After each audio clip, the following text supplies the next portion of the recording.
মানিকগঞ্জের শতবর্ষীয় ঐতিহ্যবাহী ইমামবাড়িতে শুরু হয়েছে তাজিয়া মিছিল, দোয়া মাহফিল ও বার্ষিক ধর্মীয় অনুষ্ঠান।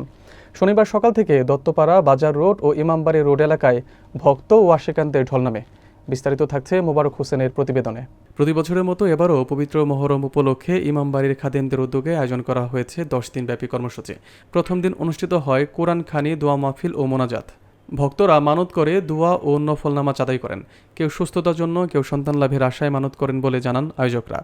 ইমামবাড়ি পরিচালনা কমিটির সভাপতি শাহ তাজিনুর রহমান জানান, 10 দিনব্যাপী এই আয়োজনে থাকছে তাজিয়া মিছিল, হজরত ইমাম হোসেন রাজিয়াল্লাহু তাআলা আনহু ও কারবালার শহীদদের স্মরণে আলোচনা সভা ও মিলাদ মাহফিল।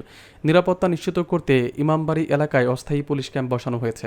যানজট নিয়ন্ত্রণে শহরের কিছু সড়কে গাড়ি চলাচল সীমিত করা হয়েছে এবং নারী ও শিশুদের নিরাপত্তায় মোতায়েন করা হয়েছে নারী পুলিশ সদস্য।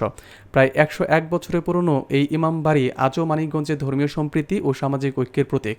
এই আয়োজনে শহরে মানুষের মধ্যে উৎসব ও মিলনের আবহ সৃষ্টি হয়েছে। জন্মের পর দিন থেকেই আমরা এইখানে আসি বা দেখতেছি।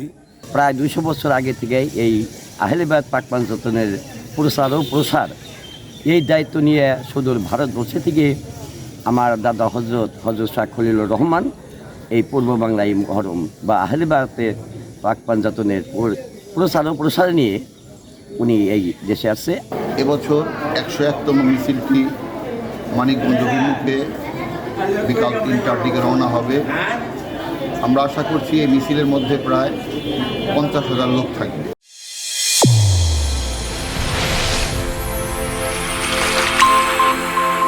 চ্যানেল A1 হৃদয়ের স্পন্দন।